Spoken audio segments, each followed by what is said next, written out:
oração chamada oração dos valentes, né? E aí, quando foi me dito para trazer uma palavra, e aí eu fiquei pensando, o que é que faz um homem valente? Né? Porque às vezes a gente pode, às vezes não entende muito bem o sentido. Então, a minha proposta nessa noite é falar sobre o que faz um homem valente. Amém? Para que a gente saia daqui entendendo qual é o nosso papel enquanto homens de Deus. Nós vamos ler no livro de Efésios, no capítulo 5, no versículo 23, vamos ler alguns versículos. Diz assim a palavra do Senhor. Efésios 5, 23. Porque o marido é o cabeça da esposa, como também Cristo é o cabeça da igreja, sendo ele próprio o salvador do corpo. Versículo 25. Maridos, que cada um de vocês ame a sua esposa, como também Cristo amou a igreja e se entregou por ela. Versículo 28. Assim também o marido deve amar a sua esposa como ama o próprio corpo. Quem ama a esposa, ama a si mesmo. Versículo 29. Porque ninguém jamais odiou seu próprio corpo. Ao contrário, o alimenta e cuida dele, como também Cristo faz com a igreja. Versículo 32. Grande é esse mistério, mas eu me refiro a Cristo e à igreja. No entanto, também quanto a vocês, que cada um ame a própria esposa como a si mesmo, e que a esposa respeite o marido. Desde criança, lá no interior, quando eu morava no interior do Ceará, era um tempo ainda que tinha muitos homens valentes que andavam com uma faca aqui na cintura, chamada peixeira, né? E a gente tinha um ditado que dizia assim: de valente o cemitério está cheio. Ou seja, aqueles, na verdade, não eram valentes, eram os valentões, aqueles violentos metidos a valentes. Geralmente eles terminavam com a sua vida sendo ceifada, porque eram tiradas, né? Era um tempo, irmãos, que tinha pistoleiro. Acho que é uma realidade que para nós hoje é um pouco diferente, né? Que a gente vive na cidade, mas era um tempo de valentões. Só que quando a gente traz aqui para a Bíblia, para o nosso meio cristão, a gente não está falando desse valentão. Nós estamos falando de valente no sentido de corajoso, uma pessoa que biblicamente tem força espiritual para enfrentar batalhas. A gente tem um ditado popular que diz assim: homem tem que ter pegada. Não tem até aquela sandália que tinha. O homem tem que ter pegada, como se assim, o homem tem que ter atitude, tem que ter firmeza, e aquilo ali é muito mais assim em relação à mulher, conquista. E aí a gente criou essa ideia de que o homem tem que ter pegada, no sentido de que tem que ter atitude. Mas, na verdade, o que a gente presencia hoje é falta de atitude em muitos homens. Nós estamos vivendo num tempo que eu diria que é uma crise de passividade masculina. Em que sentido, pastor? Em que os homens estão presentes, mas ao mesmo tempo ausentes. Em que eles pagam as contas, em que eles assumem a responsabilidade ali financeira do lar, mas ao mesmo tempo eles não pastoreiam as suas casas. Eles podem até sustentar o seu lar, mas não conduzem a sua família no temor a Deus. Essa é a realidade que a gente vive hoje, no meio, especialmente no meio cristão. E nós precisamos entender que Deus não nos chamou apenas para morar dentro de uma casa com uma mulher, constituir uma família. Deus nos chamou para liderar espiritualmente o nosso lar. Então você precisa sair daqui hoje com esse entendimento. Se você não gravar nada do que eu vou falar daqui para frente, você grave isso. Você, como homem cristão, você foi chamado para liderar espiritualmente a sua casa, o seu lar.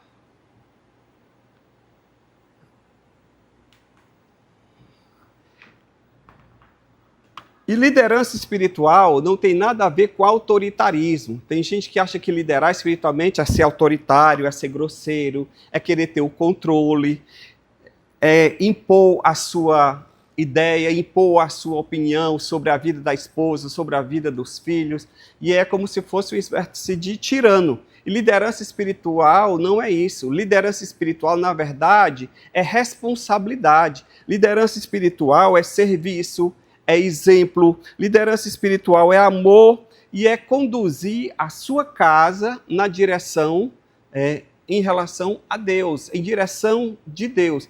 Isso é que é liderar espiritualmente. E a pergunta que eu queria que a gente pensasse agora é a seguinte: quem é que está ocupando o lugar que Deus lhe deu dentro da sua casa? Você está ocupando o lugar que Deus projetou para a sua vida, para a sua casa, para o seu lar, para a sua família? Você tem se posicionado dessa forma? Porque o homem valente, irmãos, ele assume a sua posição espiritual dentro da sua casa. E eu quero listar aqui 4 razões pelas quais o homem valente, ele assume a responsabilidade espiritual da sua casa. Primeiro motivo pelo qual o homem assume a responsabilidade espiritual do seu lar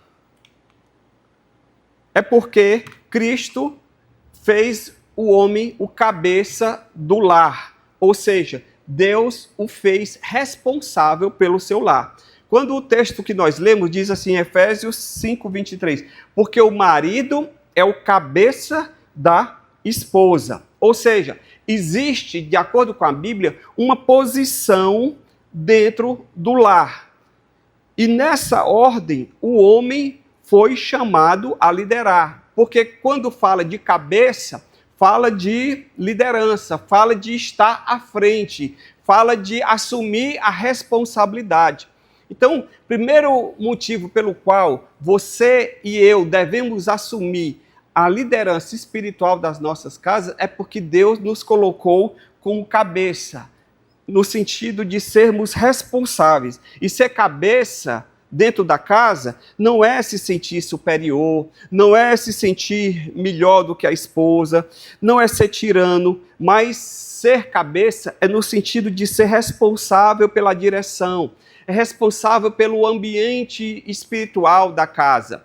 Quando a gente trabalha numa empresa, a gente fala de clima organizacional, ou seja, como é que é trabalhar ali naquele ambiente, como é que as pessoas se relacionam, como é que o gerente lida com os seus subordinados. Será se ele cumpre metas sangrando ou exigindo ou pressionando as pessoas? Ou se ele consegue liderar de forma mais humana, de maneira que as pessoas que ali estão consigam entregar os resultados sem se sentirem humilhados, pressionados.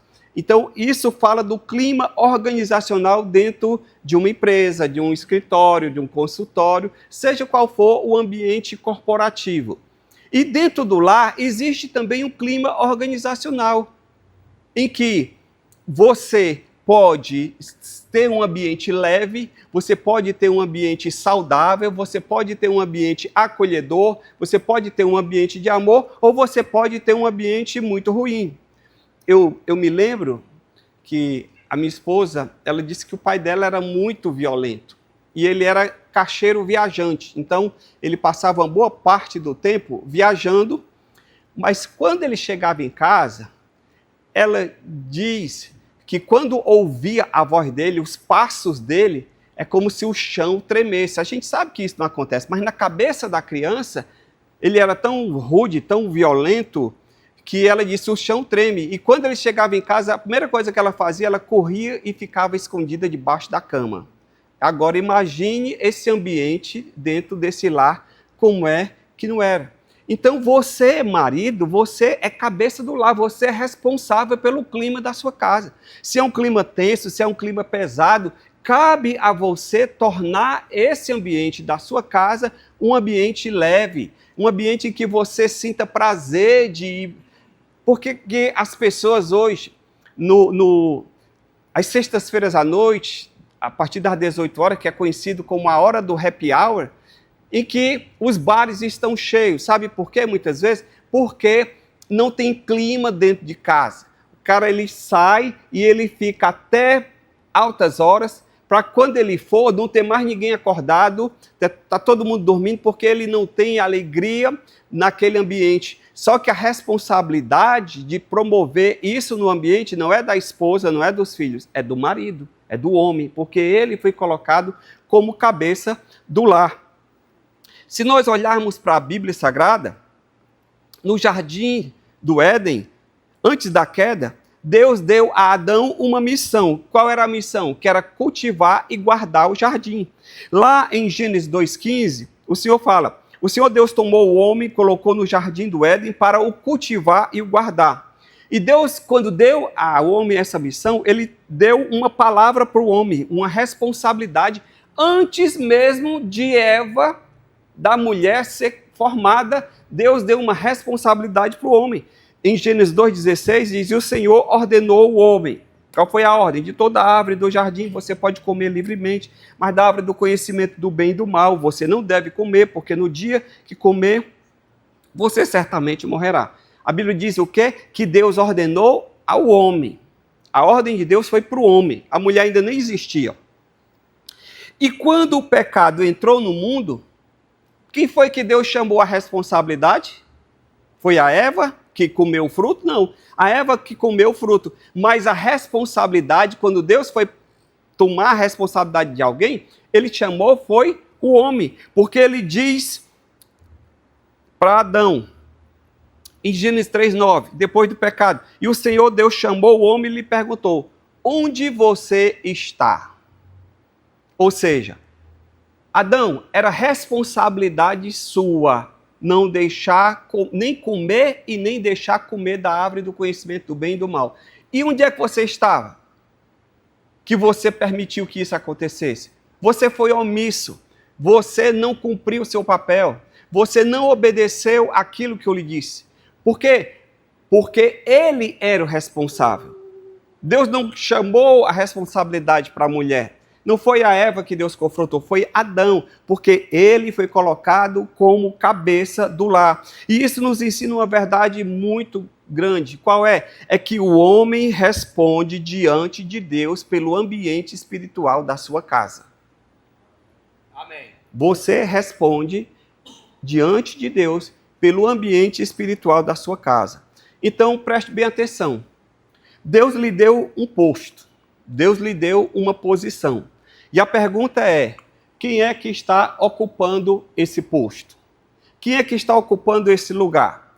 Você terceirizou essa responsabilidade para alguém? Será se você terceirizou essa responsabilidade para sua esposa? Será se você terceirizou essa responsabilidade para o pastor? Será se você terceirizou essa responsabilidade para a igreja, para as irmãs, as professoras da escola bíblica? Ou você deixou mesmo para o acaso? Deixa lá que tudo vai dar certo. Nós não podemos terceirizar essa responsabilidade nossa para terceiros. Nem para o pastor, nem para a escola bíblica, nem para a igreja. É responsabilidade sua. Entenda o seguinte, até a escola ela é para transmitir conteúdos para o seu filho. Ciência, português, matemática, biologia, física. Agora, educação, valores, quem transmite é você, não é a escola. Então, você é o cabeça do lar. Você é o cabeça da casa. A sua casa precisa de direção. A sua esposa precisa de liderança espiritual. E os seus filhos precisam de referência. Primeira verdade que você precisa entender nessa noite é que você é responsável porque Deus te colocou como cabeça. Amém? Até aqui está todo mundo entendendo? Segundo, o homem valente, ele assume a liderança porque a sua vida tem um efeito multiplicador, ou seja, ele multiplica por aquilo que ele é enquanto pessoa. Se nós olharmos lá em Deuteronômio, no capítulo 6, no versículo 6 e 7, a Bíblia Sagrada nos mostra que a palavra deveria ser guardada no coração e ensinada aos filhos no dia a dia. Acompanhe comigo, Deuteronômio 6:6. E estas palavras que hoje te ordeno estarão no teu coração. Você as inculcará a seus filhos, e delas falará quando estiver sentado em sua casa, andando pelo caminho, ao deitar-se e ao levantar-se. O que é que isso significa? Significa que a vida do homem nunca para nele mesmo. Ela sempre alcança alguém. A sua vida não está restrita a você. O que você faz enquanto cabeça, enquanto líder, isso influencia alguém, especialmente a sua casa. O seu exemplo fala, o seu comportamento ensina, a sua rotina, ela discipula. Ou seja, se você ora, isso marca a mente do seu filho, isso marca a mente da sua esposa. Se você ama a igreja, isso marca o seu filho vendo você não detratando a igreja, não falando mal da igreja, não falando mal dos irmãos, não falando mal dos pastores. Isso não quer dizer que você concorde com tudo e que você bata palma para tudo que acontece na igreja. Não, você tem todo o direito de discordar. Mas você não pode, na sua condição de líder, usar o ambiente da sua casa para promover esse tipo de coisa. A Bíblia nos ensina que, por exemplo, que quando você lê a palavra, isso marca os seus filhos, porque o texto diz, olha, você vai inculcar. Sabe o que é inculcar?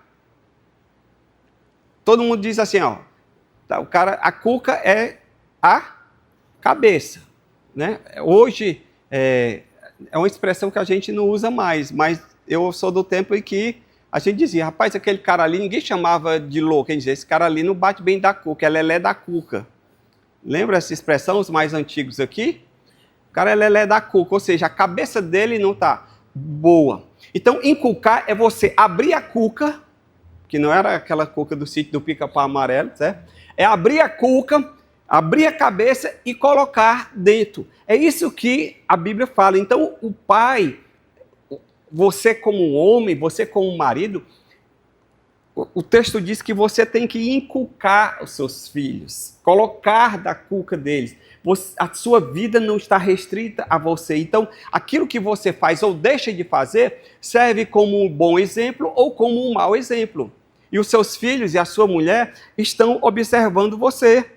Se você vive no pecado, isso também marca, porque assim como o bom exemplo edifica, o mau exemplo destrói.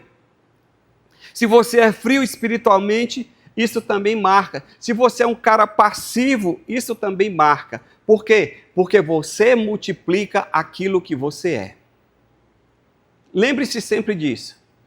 Quando você quiser fazer alguma coisa ou deixar de fazer, as suas ações, as suas atitudes, elas reverberam na sua casa, nas pessoas que convivem com você. Então, quando você for pensar em fazer alguma coisa, pense bem nas consequências.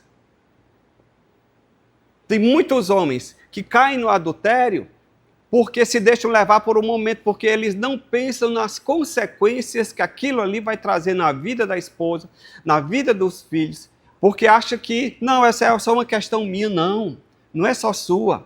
Tudo que você faz, tudo que você diz, afeta as pessoas ao seu redor, especialmente a sua casa. Foi assim com Abraão. Quando Deus fala lá em Gênesis 18:19, o Senhor diz assim, ó, porque eu o escolhi, falando para Abraão, que ordene aos seus filhos e à sua casa depois dele, a fim de que guardem o caminho do Senhor. Deus chamou Abraão e diz, ó, eu chamei você, Abraão, para que você ordene os seus filhos e a sua família e a sua casa, a sua esposa, no caminho do Senhor. É responsabilidade sua. É responsabilidade minha. Ordenar, cuidar. Eu me lembro do interior, que eu sou do interior, então a gente, quando uma galinha fazia a ninhada de pintinhos, e aí a galinha ia aqui com um monte de pintinho. E aí, quando você queria que a galinha fosse para o galinheiro, porque 5 horas, 6 horas da tarde, eles vão dormir, né? Por isso que a pessoa diz que quem dorme cedo, dorme com as galinhas, porque esse horário é que as galinhas vão dormir. E aí a gente, para proteger, tangia para dentro do galinheiro, para poder fechar a porta. E aí, na hora que você está tangendo, um pintinho pode correr por aqui, o outro por ali, e você vai tangendo, você vai ordenando para que todos eles vão para o mesmo lugar. É essa a ideia, é de que você vai tangendo no bom sentido, que você vai cuidando para que não se desgarre, para que não saia. Você vai atrás, você anda a segunda milha, você anda com paciência, você sustenta, porque é esse papel que Deus deu a Abraão que está também para mim e para você. Abraão, ele não foi chamado para andar com Deus sozinho. Abraão foi chamado para conduzir a sua casa no caminho do Senhor. Deus não disse: Abraão, sai tu sozinho, não. Sai da tua casa, da tua parentela, do teu povo, mas leva os teus contigo. Por quê? Porque você vai ordenar a sua casa. A partir de você, eu vou fazer uma grande nação. Aí eu pergunto, o que a sua vida está multiplicando dentro da sua casa? Está multiplicando temor a Deus ou está multiplicando frieza espiritual? Você está multiplicando amor à palavra de Deus ou mundanismo? Você está multiplicando oração ou silêncio espiritual? Você está multiplicando discipulado ou você simplesmente está se omitindo? O que é que os seus filhos estão aprendendo com você? O que é que a sua esposa está fazendo? Ela está sendo levada mais perto de Deus por causa da sua vida ou ela está sendo afastada do Senhor por causa do seu exemplo? Sua vida nunca termina em você. Ela sempre influencia, ela sempre derrama influência sobre a vida de alguém. Amém? Então, recapitulando, você não foi feito para se omitir, você foi chamado para ser o cabeça da casa. Segundo, você foi chamado para produzir um efeito multiplicador. Terceiro, o homem valente, ele é valente, sabe por quê? Porque a sua esposa precisa dessa liderança. Ela precisa de um marido que a ame como Cristo. Efésios 5:25 diz: marido, que cada um de vocês ame a sua esposa, como também Cristo amou a igreja e se entregou por ela. Sua esposa não precisa de um chefe, ela precisa de um marido que a ame, um marido que cuide dela, um marido que a conduza e um marido que a proteja espiritualmente. A sua esposa precisa da sua liderança. Qual é o grande problema que a gente vê hoje nas igrejas?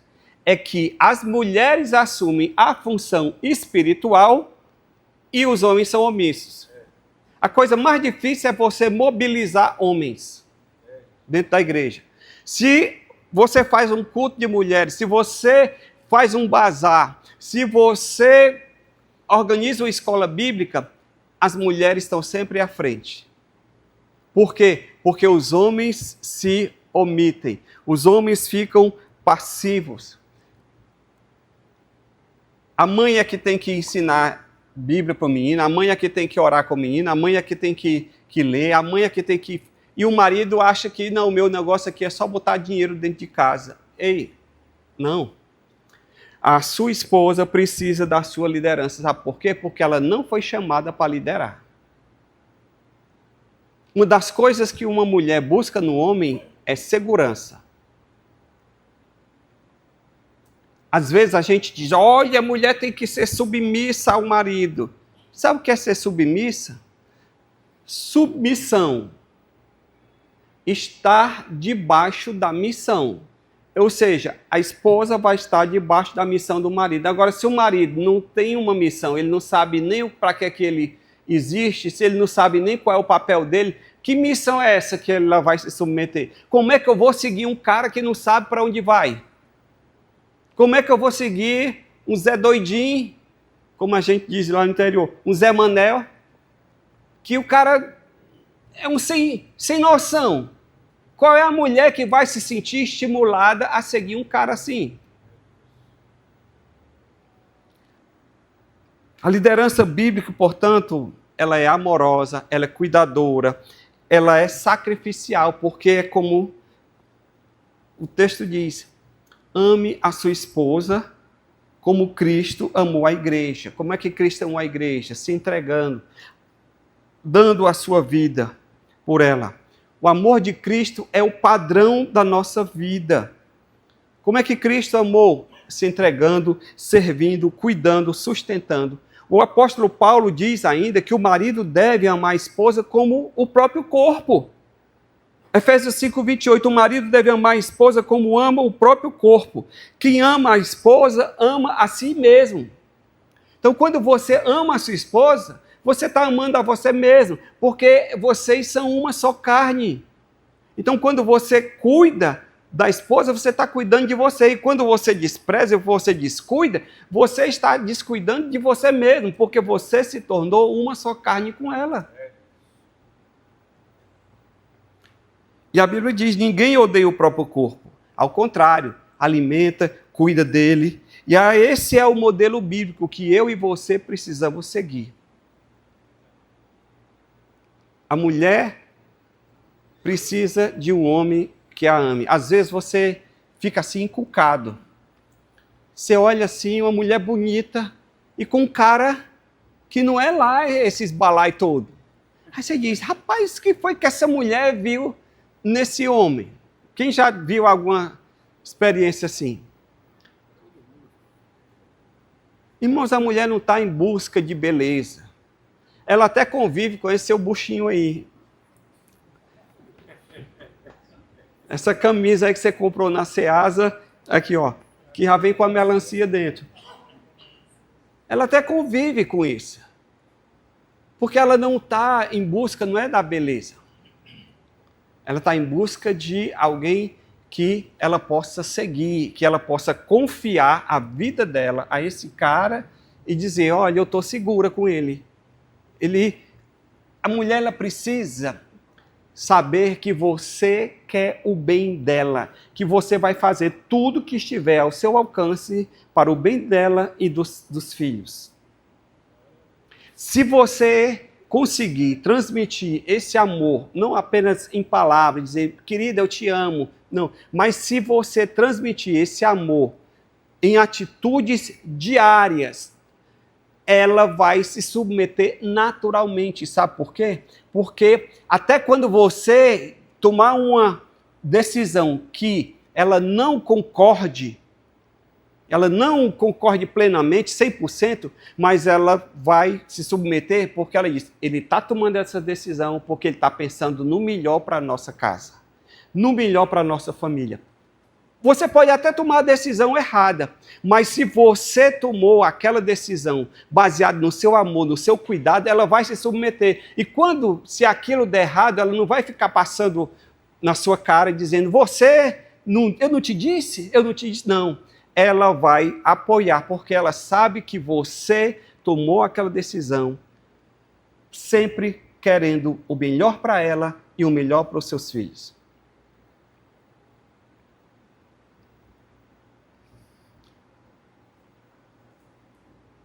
O que a sua esposa encontra em você? Será se ela encontra direção? Será se ela encontra segurança? Será se ela encontra cuidado? Um homem que esteja disposto a escutá-la? Será se ela encontra proteção espiritual para a vida dela? Ou ela encontra frieza, aspereza, indiferença, omissão? Lembre-se, liderar a esposa não é mandar nela, é servi-la com o temor de Deus. É amar de tal forma que ela floresça na presença de Deus. Você, como homem, você tem que fazer a sua esposa florescer. Você já viu alguma planta florescer não estando saudável? Uma planta que não é regada, ela floresce? Uma planta que não é adubada, ela floresce? Não. Para ela florescer, ela tem que ser cuidada, ela tem que ser protegida, ela tem que ser alimentada. É esse o papel meu e seu. Assim como Cristo trabalha na igreja para apresentá-la sem mancha, sem mácula ao Pai, assim o homem, o marido, deve trabalhar para que a sua esposa, para que os seus filhos cresçam espiritualmente. Agora, deixa eu lhe dizer uma coisa, a gente só dá aquilo que a gente tem. Como é que eu vou fazer a minha família crescer se eu próprio não faço a minha parte? E por último, vai dar certo. O homem valente, ele assume a liderança espiritual da sua casa porque o casamento deve refletir a relação entre Cristo e a igreja. No versículo 32 do capítulo 5 de Efésios, o texto diz: grande é esse mistério, mas eu me refiro a Cristo e à igreja. Deixa eu lhe dizer uma coisa, casamento não existe apenas para promover companhia. Você não tem que casar simplesmente porque você tem medo da solidão. Ah, porque eu vou me casar porque quando eu tiver mais velho, eu preciso de uma pessoa para estar comigo ali, para cuidar de mim, para fazer as coisas, porque é muito ruim você envelhecer sozinho. Ei, meu querido, deixa eu te dizer, casamento não é apenas para companhia. Não existe apenas para dividir contas. Tu paga a água, eu pago a luz. Tu paga o celular, eu pago o combustível. Não é isso. Eu conheço pessoas que se separaram exatamente por isso, porque as contas começaram a não bater e aí eles não conseguiram mais conviver e se separaram, porque ficou... Quando você casa, é um caixa só. Não tem esse negócio de meu dinheiro, teu dinheiro, eu pago isso. Ah, me empresta. Ah, eu pedi emprestado para o meu marido. Isso é uma aberração. Vocês constituíram uma empresa com 2 sócios. E os 2 sócios vão trabalhar para que essa empresa dê certo. Não é isso, Gilmário? Gilmário é contador. Você já viu uma empresa dar certo quando os 2 sócios estão brigando? Nunca. É falência. Então, vocês estão unidos. E você não está com ela só para pagar contas, apenas para formar uma família. Ah, porque eu quero ter filho e aí eu vou me casar para poder gerar filho e gerar descendência. O casamento, irmãos, é nobre. Ele aponta para algo muito maior do que simplesmente uma união entre um homem e uma mulher. Paulo diz que o casamento aponta para Cristo e para a igreja. O que é que isso significa? Significa que o lar deve ser uma vitrine do evangelho. Quando as pessoas olharem para a minha casa, para o meu casamento, aquilo ali está sendo uma vitrine do evangelho. Ou seja, o marido deve refletir Cristo dentro de casa, no amor, na fidelidade, na renúncia, no cuidado, na liderança espiritual, porque o casamento ele foi elaborado para algo muito maior do que simplesmente a união de corpos para a reprodução humana. Ele é o símbolo perfeito da união que existe entre Cristo e a igreja. E aí, se o casamento é a vitrine do evangelho, a pergunta é: o que é que o seu casamento está pregando? Qual é a mensagem que o seu casamento está pregando? É do amor de Cristo ou é do egoísmo de um homem? É da graça de Deus ou é da dureza do coração? É da fidelidade de Cristo ou da negligência espiritual? Lembre-se, o seu lar foi chamado para exibir o evangelho. E isso começa com a liderança espiritual da sua casa. Amém? Então, para encerrar, homem, seu lugar não é na passividade. Seu lugar não é na omissão. Seu lugar não é na neutralidade. O seu lugar é com Bíblia aberta, é com joelho dobrado, é com coração quebrantado diante de Deus, é de amor pela esposa, é de cuidado pelos filhos, é de temor a Deus. Esse é o lugar que Deus está te chamando para assumir. E hoje Deus está confrontando aqueles homens que podem até trabalhar, podem até correr atrás de ganhar o pão, pode até prover as finanças do seu lar, pode resolver problemas, mas não lideram espiritualmente as suas casas. Se você pode fazer tudo isso, se você não liderar espiritualmente a sua casa, você está falhando na sua missão. Porque a sua casa precisa mais do que a sua presença física. A sua casa precisa da sua presença espiritual. Precisa da sua voz espiritual da sua casa. Precisa da sua oração e precisa do seu exemplo. Amém? Que o Senhor nos ajude nessa noite, para que nós possamos fazer tudo isso. Baixa aí a sua cabeça aí um instante. E aí você vai orar ao Senhor. E você vai dizer: Senhor, me perdoa se eu tenho sido omisso, se eu tenho sido passivo. Me ajuda a liderar bem a minha casa, a cuidar da minha esposa, dos meus filhos, a discipular os meus filhos. Eu quero ser um homem valente, no sentido de liderar a minha casa. Amém?